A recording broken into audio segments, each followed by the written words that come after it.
이제 성탄절을 우리가 3일을 앞둔 대림절 이제 마지막 주일입니다.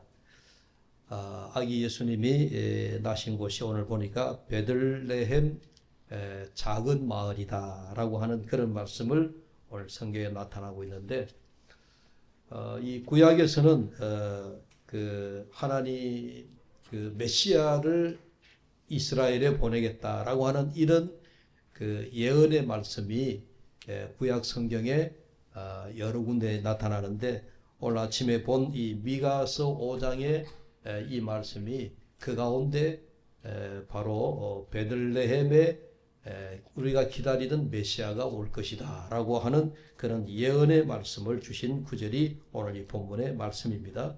여러분 2절을 보시면 그러나 에브라다 지방 베들레헴아, 이건 이제 공동 번역으로 제가 새로 읽어보는 겁니다. 공동 번역의 성경에 에브라다 지방 베들레헴아, 너는 비록 유다 부족들 가운데에서 보잘것없으나 나 대신 이스라엘을 다스릴 자 너에게서 난다. 그의 핏줄을 더듬으면 까마득한 옛날로 올라간다.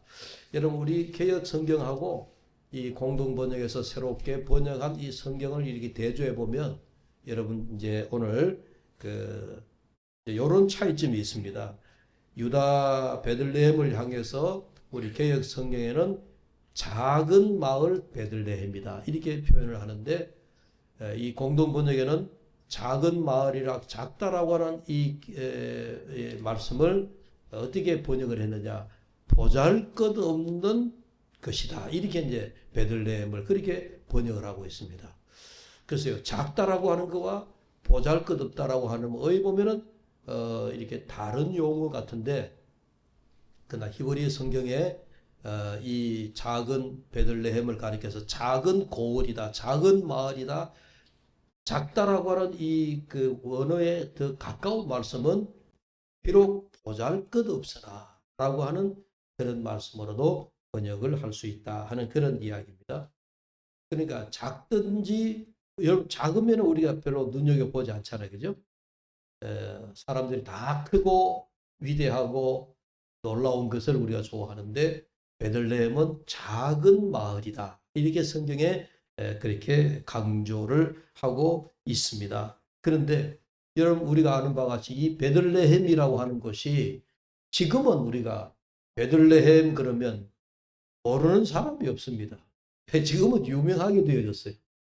유명하게 되어졌지만은 아기 예수님이 탄생하기 이전까지는 베들레헴이 유다 땅 가운데 어디에 있는지, 이게 뭐 하는 곳인지, 어느 지방에 속해 있는지, 우리로 말하면 우리 대한민국 땅도 크지가 않습니다만은 대한민국에 우리가 서울이다 그러면은 이제는 세계적으로 서울, 뭐 부산, 뭐 어느 정도 우리가 다 알고 있잖아요. 그런데 우리가 조그마한 읍면동이나 자그마한 시골 마을 같은 거 얘기하면 잘 모릅니다. 여러분 서울 사람들에게 대구 그러면 어느 정도 알지만은요, 대구에서도 저게 반야울 그러면 잘 모르는 거예요.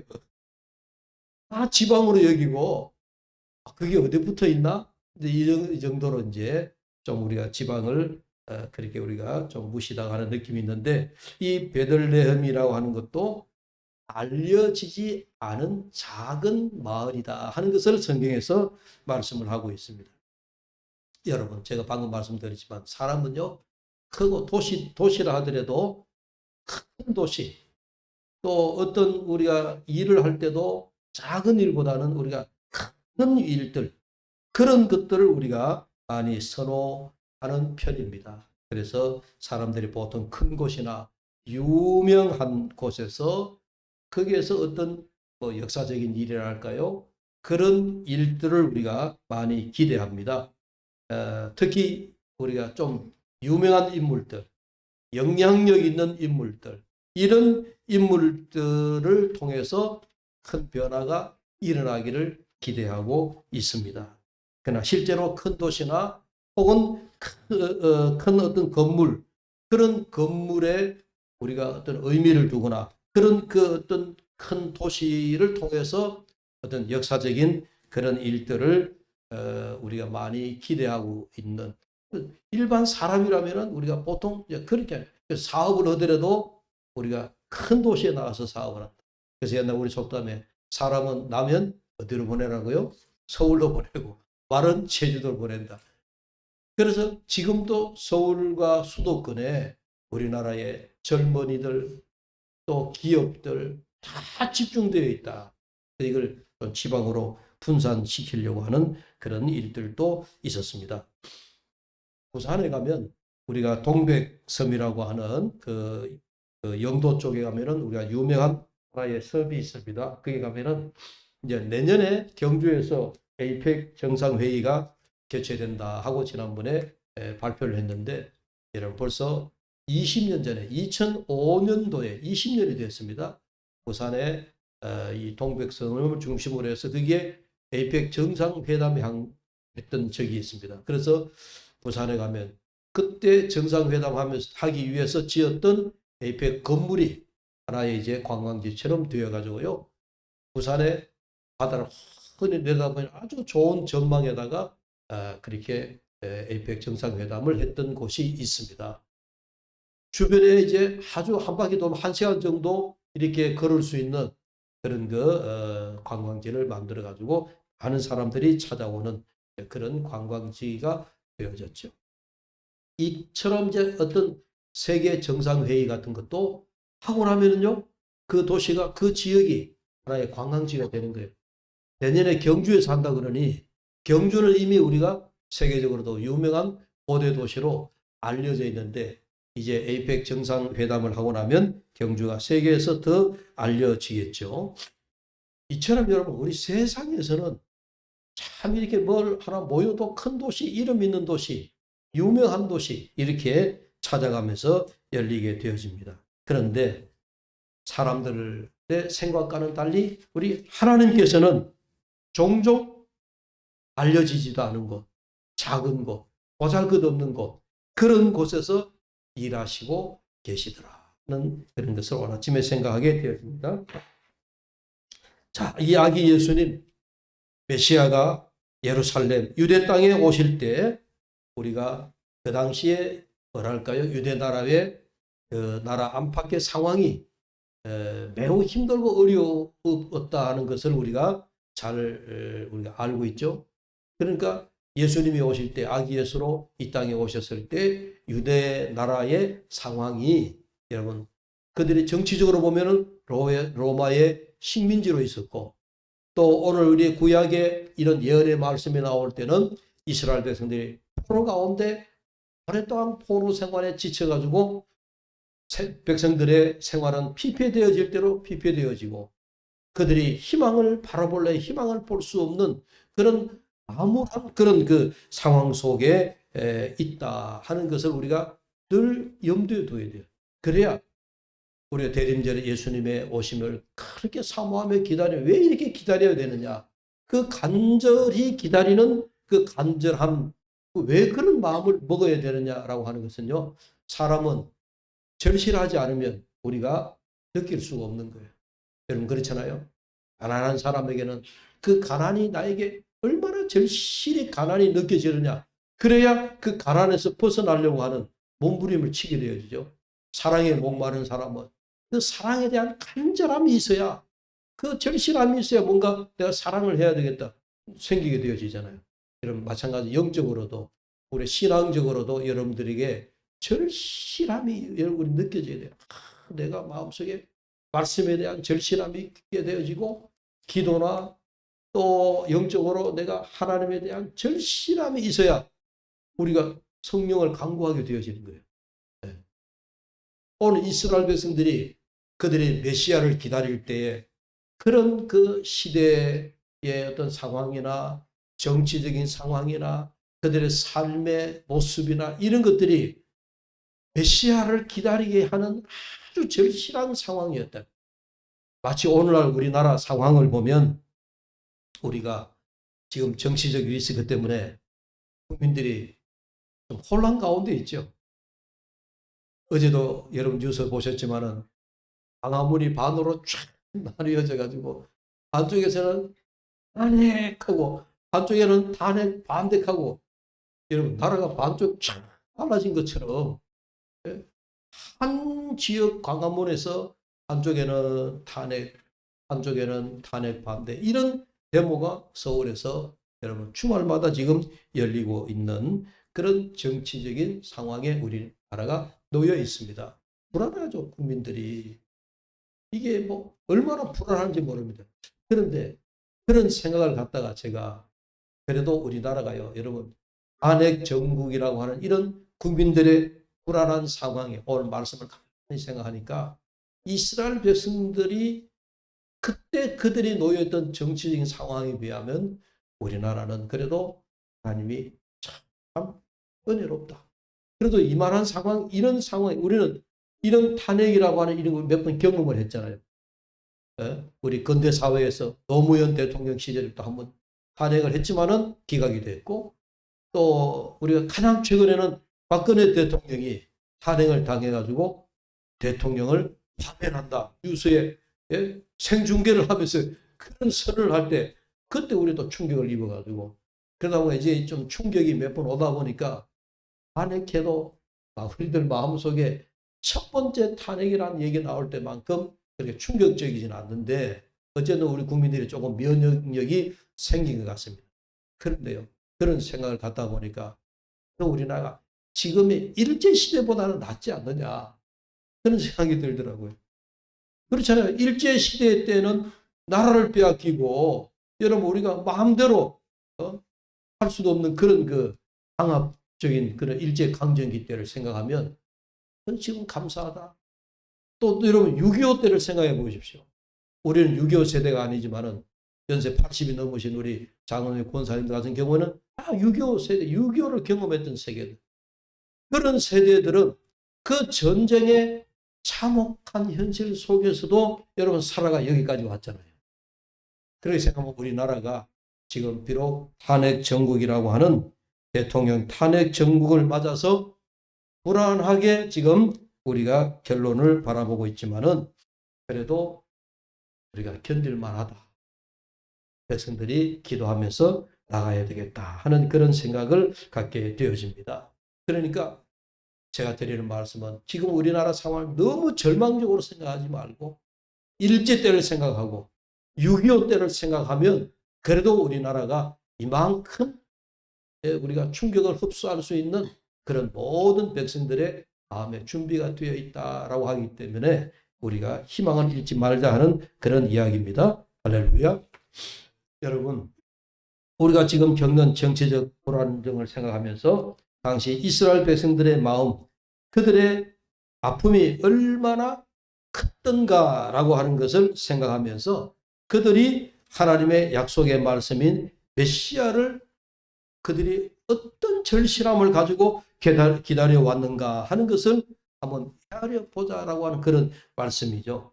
그래서 그들을 구원해 줄 메시아에 대한 기다림이 그 어느 때보다도 그들에게는 정말 절실하다, 절실한 기간이었다 하는 것을 알 수가 있다 하는 그런 말씀입니다.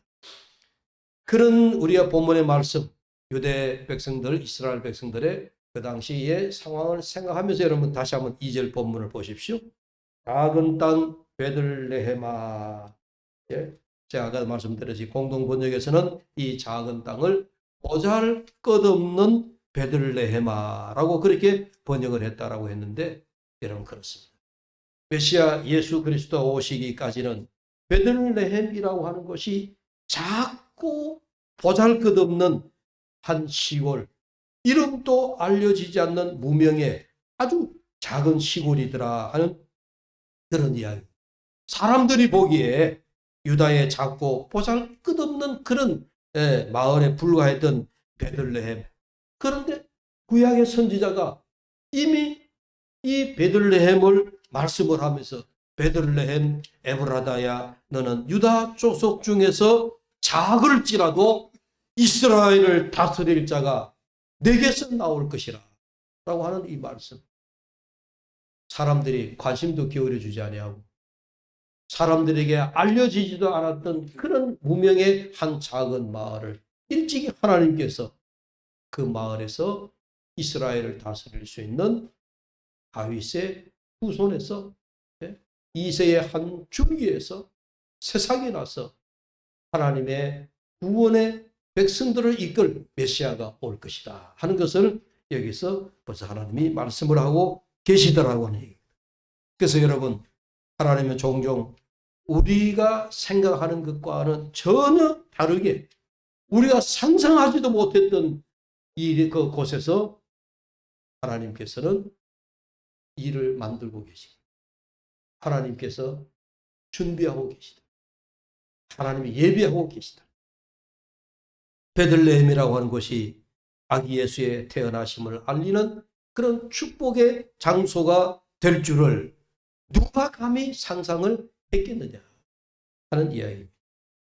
그런데 이 예언의 말씀이 이미 구약 선지서에서 말씀을 하고 있으니까 여러분 놀랍지 않습니까? 미가 선지자가 이 말씀을 오늘 우리에게 전하고 있다.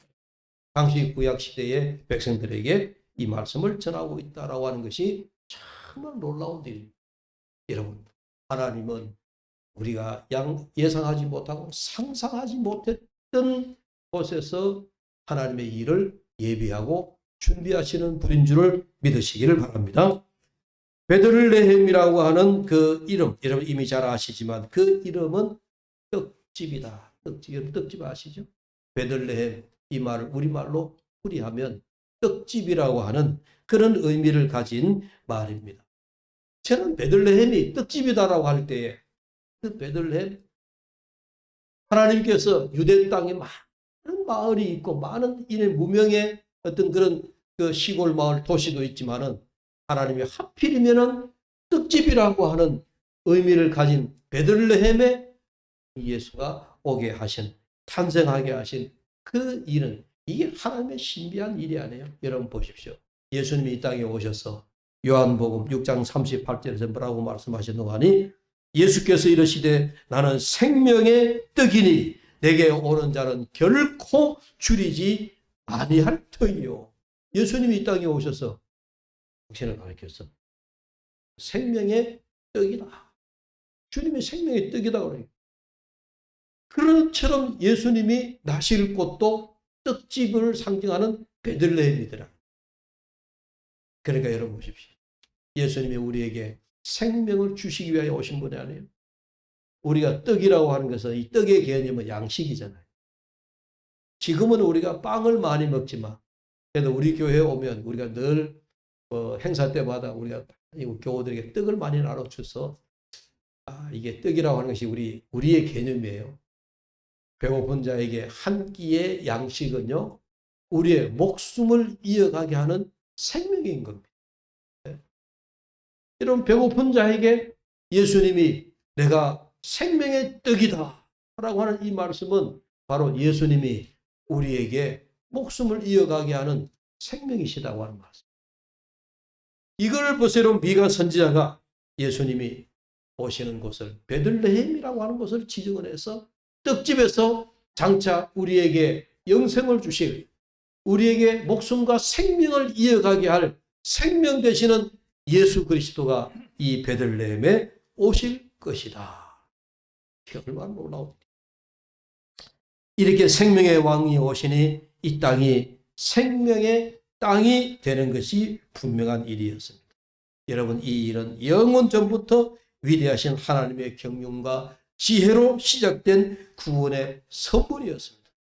비록 작고 초라한 곳이었지만은 세상을 구원할 베들레헴이라고 하는 곳, 생명의 떡으로 오시는 예수님이 그 생명 대신 떡이 되는 베들레헴에 오셔서 여기에서 바로 하나님의 구원의 메시아의 역사가 시작이 되어지더라. 여러분, 그래서 이 베들레헴은 크고 위대한 땅은 아니었어요. 유대 사람들에게조차도 이 땅은 그들에게 유명하고 이름난 땅이 아니었어요. 요즘으로 말하면 유명한 땅은 무슨 어디가 유명한 땅일까요? 투기로 유명한 곳이 유명한 땅이 되겠죠. 그렇잖아요. 어디에 공항이 들어온다. 우리 대구지방 같으면 우리 군이 저기 어디입니까? 군이 쪽으로 이제 대구 신공항이 들어온다. 요즘 그 땅이 핫한 땅이다. 그럴 수도 있습니다. 옛날에 밀양에 공항에 들어온다 그럴 때는 또 모든 사람들이 밀양에다가 초점을 맞춰가지고 밀양을 위대한 땅으로, 그 위대한 땅이라는 게 여러분 뭐예요? 우리 사람들에게 사람의 관심이 있는 그런 부귀의 땅이 되는. 베들레헴은 그런 땅이 아니었습니다. 사람들에게 전혀 관심을 받지 못하던 그런 땅이었습니다. 그래서 제가 베들레헴이라고 하는 이 땅을 눈을 감고 묵상을 하다 보니까 이런 마음에 여러분 묵상이 지나가더라고요. 하나님께서는 지금도 크고 위대하고 교만한 자를 하나님은 택하지 않으신다. 유대 땅 가운데도 많은 땅이지만은 사람들에게 전혀 관심을 받지 못하던 보잘것없는 땅, 그게 떡집이라고 하는 생명이 깃들어 있는 베들레헴을 하나님이 택하신 것처럼 오늘 날도 하나님이 택하셔 일하시는 그런 곳은 크고 위대하고 높고 가치가 있는 그런 곳이 아니라 여러분 사람들에게 관심도 받지 못하는 자들, 마치 베들레헴처럼 작은 마음을 가진 자에게 지금도 하나님이 오신다. 그런 의미에서 여러분 우리 인간들은 다 크고 위대하고 놀라운 것을 우리가 찾아다니는지 모르지만요. 하나님은 작고 겸손하고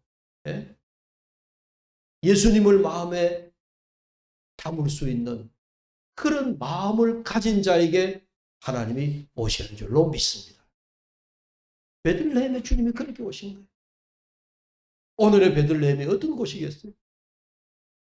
베들레헴과 같은 마음을 가진 자, 작은 마음을 가진 자, 보잘것없는 마음을 가진 자, 교만하고 거만하고 잘났다 하고 그런 사람에게 아기 예수님이 오시는 것이 아니라 내가 가장 낫습니다. 나는 작은 마음을 가졌습니다. 욕심을 품지 않았습니다. 다만 겸손한 마음을 가지고 아기 예수를 내 심령에 품으려고 하는 사람, 그런 마음을 가진 베들레헴 마음을 가진 그런 자에게 아기 예수님이 오시게 될 줄로 믿습니다. 오늘 베들레헴에 오신 예수님의 시작은 여러분 너무 작고 미약한 모습입니다. 누가 보더라도 또 여러분 아시잖아요. 우리가 성탄절날 또 말씀을 묵상하게 되지만 예수님은 여러분 요즘 말하면 그게 엄마 아버지가 여행을 하다가 호텔에 가서 잔 것도 안 해요. 예환방이 없어서 마구간에 그저 비바람만 피할 수 있는 마구간에서 예수님이 오셨잖아요. 얼마나 보잘것없이 그렇게 오셨습니까? 연약한 모습으로 오셨습니까?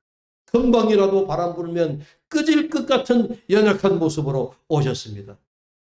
그러나 그렇게 오신 아기 예수님의 마지막은요, 십자가를 지시면서 모든 인류를 주님이 짊어지시고 인류를 구원하시기 위한 그런 십자가의 당당한 모습으로 가시지 않았습니까?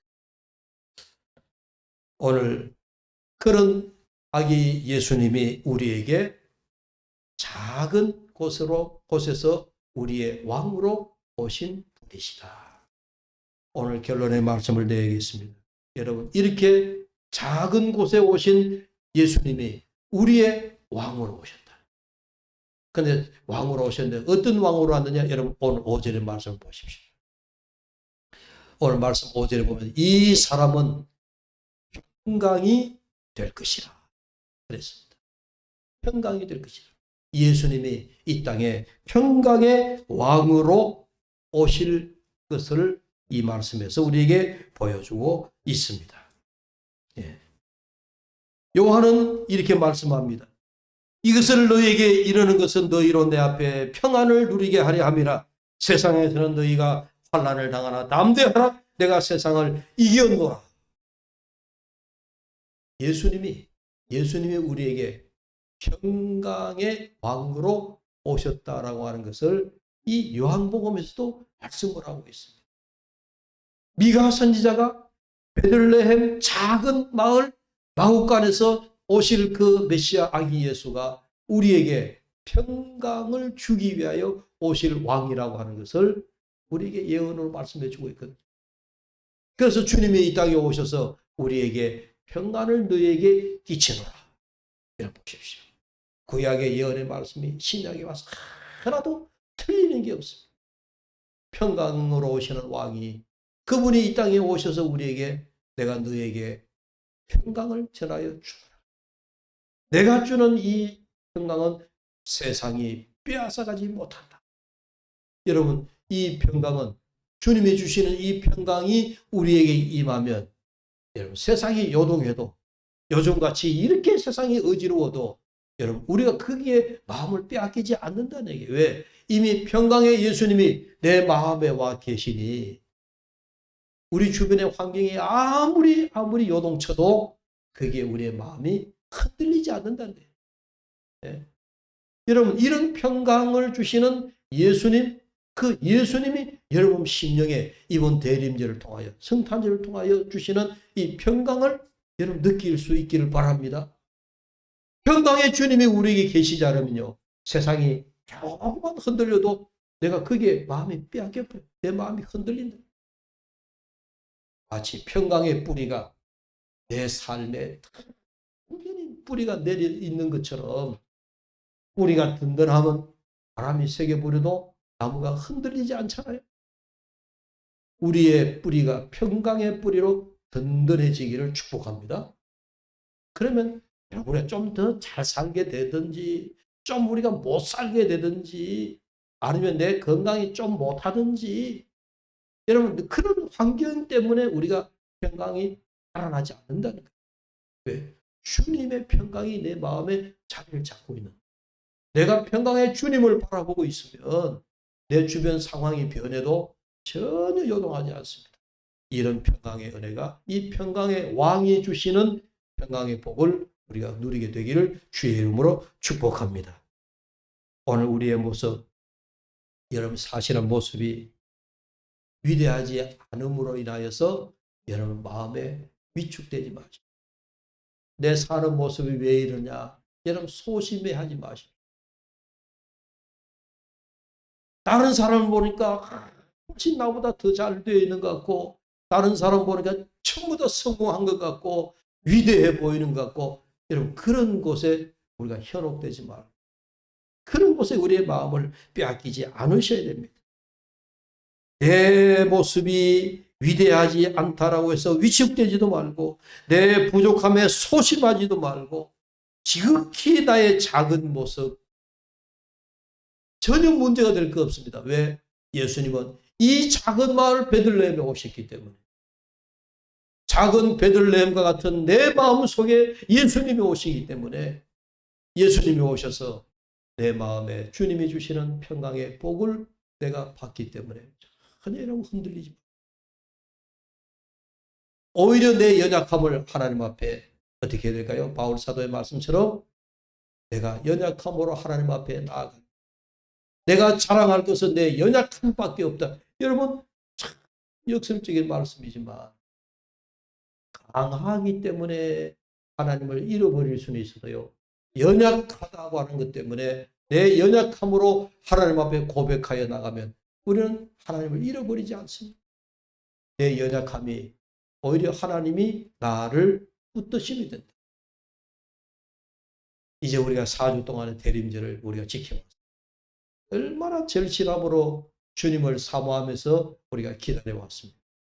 이제 내일 모레면 성탄절날 우리가 성탄의 기쁨의 예배를 드리겠습니다만은, 여러분 이 간절함 속에서 오늘 마지막 대림절 마지막 주일에 절실함으로 주님을 사모하며 기다리되, 우리의 마음은 작은 자의 마음과 같은, 베들레헴과 같은 마음, 절대로 아기 예수를 밀어내지 않는, 아기 예수를 품을 수 있는 베들레헴과 같은 그런 마음을 가질 저와 여러분이 되어서 이번 성탄절에도 아기 예수님과 함께 기쁨의 성탄절, 또 하늘에는 영광 땅에는 평화, 이런 은혜와 축복이 저와 여러분에게 넘쳐나기를 주의 이름으로 축복합니다.